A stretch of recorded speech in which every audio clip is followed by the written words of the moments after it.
GK kids. Cinderella की कहानी। प्राचीन समय की बात है। कहीं दूर देश में सिंड्रेला नाम की एक सुंदर लड़की रहती थी। खूबसूरत होने के साथ साथ सिंड्रेला बहुत समझदार और दयालु भी थी। सिंड्रेला की माँ का बचपन में ही देहांत हो गया था। माँ के देहांत के बाद सिंड्रेला के पिता ने दूसरी शादी कर ली थी। अब वह अपने पिता, सौतेली माँ और 2 सौतेली बहनों के साथ ही रहा करती थी। सौतेली माँ और बहनें सिंड्रेला को बिल्कुल भी पसंद नहीं करती थी।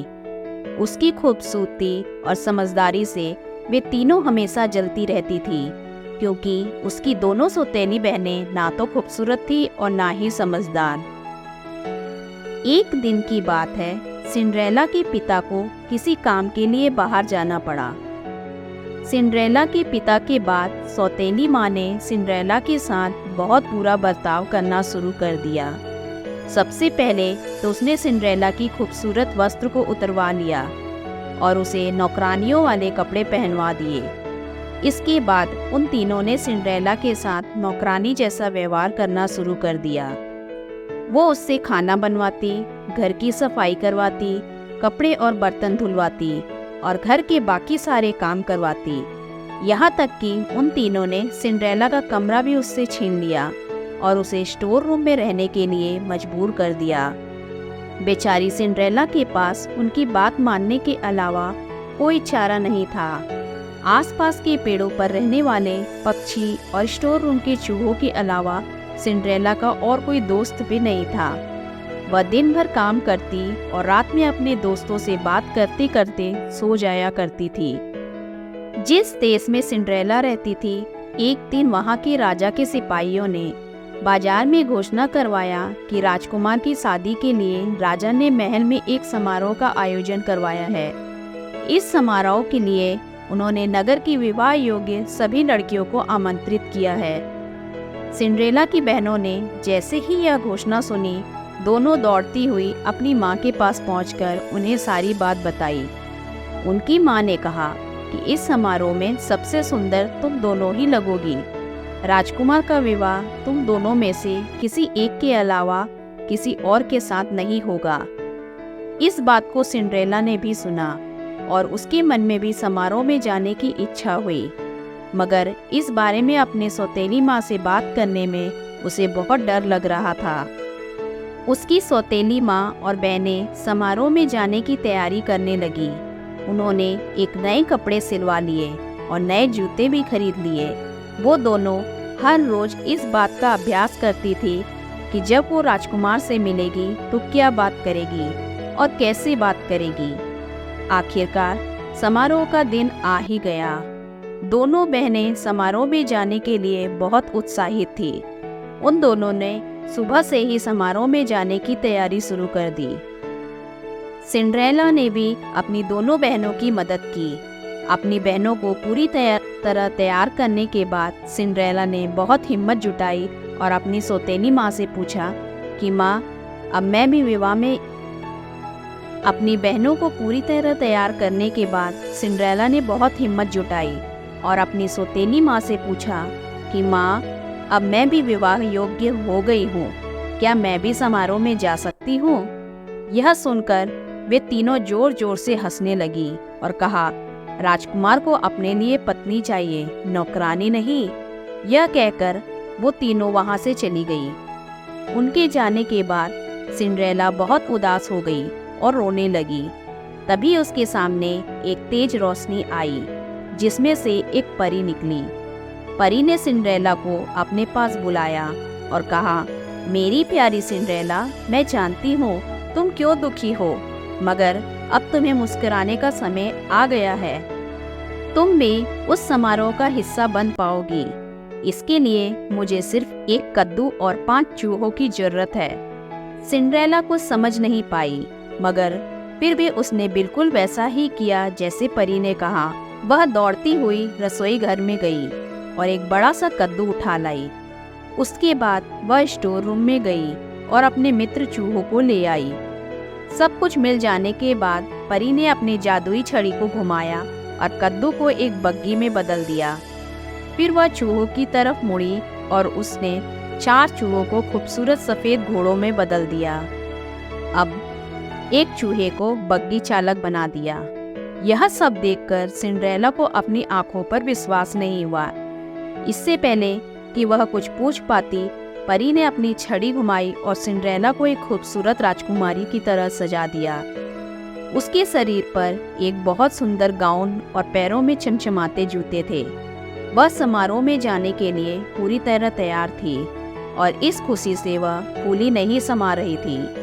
परी ने सिंड्रेला से कहा, अब तुम समारोह में जाने के लिए पूरी तरह तैयार हो, मगर ध्यान रखना रात को 12 बजे से पहले तुम्हें घर पहुंचना होगा, क्योंकि 12 बजे के बाद जादू का असर खत्म हो जाएगा और तुम अपने असली रूप में आ जाओगी।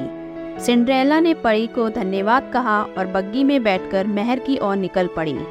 जैसे ही सिंड्रेला महल पहुंची, उसकी नज़र उस पर आ टिकी। उसकी सौतेली माँ और बहनें भी वही थी, मगर वह इतनी खूबसूरत लग रही थी कि वे तीनों भी उसे पहचान नहीं पाई।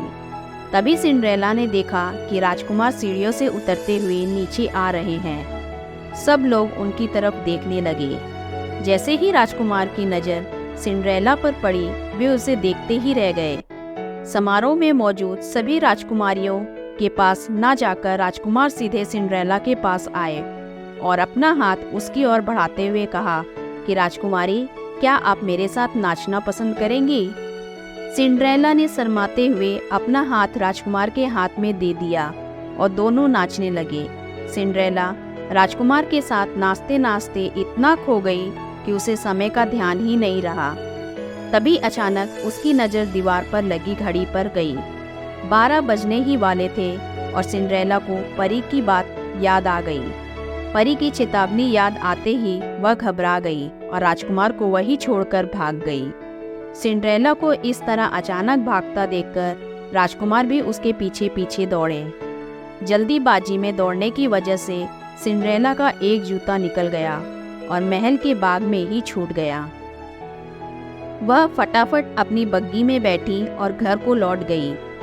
जब उसे ढूंढते हुए राजकुमार बाहर आए तो उन्हें बगीचे में सिंड्रेला का जूता मिला। यह देखकर राजकुमार दुखी हो गए और सोचा कि वह सिंड्रेला को ढूंढकर ही रहेंगे।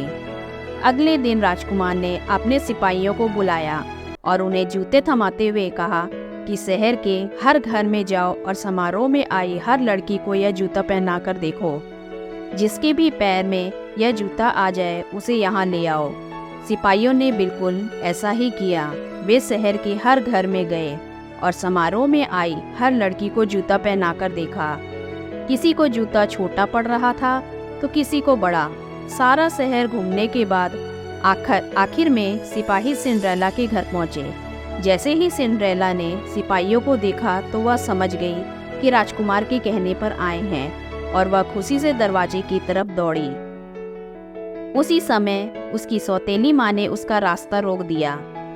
सौतेली माँ ने सिंड्रेला से पूछा, तुम कहाँ चली? सिपाही उस लड़की के लिए आए हैं जो कल रात समारोह में थी। तुम तो कल गई ही नहीं थी, तो तुम नीचे जाने की क्या जरूरत? ऐसा कहकर उसकी सौतेली माँ ने सिंड्रेला को स्टोर रूम में ताला बंद कर चाबी अपनी जेब में रख ली। जब सिपाही जूता लेकर घर में आए तो उसकी दोनों बहनों ने उस जूते को पहनने की कोशिश की, मगर वो दोनों नाकाम रही। वही निराश होकर सिंड्रेला रोने लगी। उसे रोता देख उसके चूहे मित्र को एक उपाय सूझा। दरवाजे के नीचे से निकलकर वह दौड़ते हुए नीचे गया और चुपके से सौतेली माँ की जेब से चाबी निकाल लाया और सिंड्रेला को दे दी। चाबी मिलते ही सिंड्रेला ने दरवाजा खोला और दौड़ती हुई नीचे गई। सिपाही महल की ओर लौट ही रहे थे कि तभी उसे सिंड्रेला की आवाज़ आई, मुझे भी जूता पहनकर देखना है। यह सुनकर सौतेली माँ और बहनें हंसने लगी, परंतु सिपाही ने सिंड्रेला को भी जूता पहनने का मौका दिया। जैसे ही सिंड्रेला ने जूते को पैर में पहना, वह आसानी से उसके पैर में आ गए। यह देखकर सभी आश्चर्यचकित रह गए। तब सिपाही ने सिंड्रेला से पूछा, क्या यह जूता आपका ही है? इस पर सिंड्रेला ने हाँ में अपना सिर हिलाया। सिपाही सिंड्रेला को बग्गी में बिठाकर महल ले गए, जहां उसे देखकर राजकुमार बहुत खुश हुए। उन्होंने सिंड्रेला के सामने शादी का प्रस्ताव रखा, जिसे उसने प्रसन्नता से स्वीकार कर लिया। राजकुमार और सिंड्रेला की शादी हो गई और वो एक दूसरे के साथ खुशी खुशी महल में रहने लगी। शिक्षा, हमें बुरे समय में भी उम्मीद नहीं छोड़नी चाहिए। अच्छी सोच रखने वालों के लिए कोई तो रास्ता निकल ही आता है।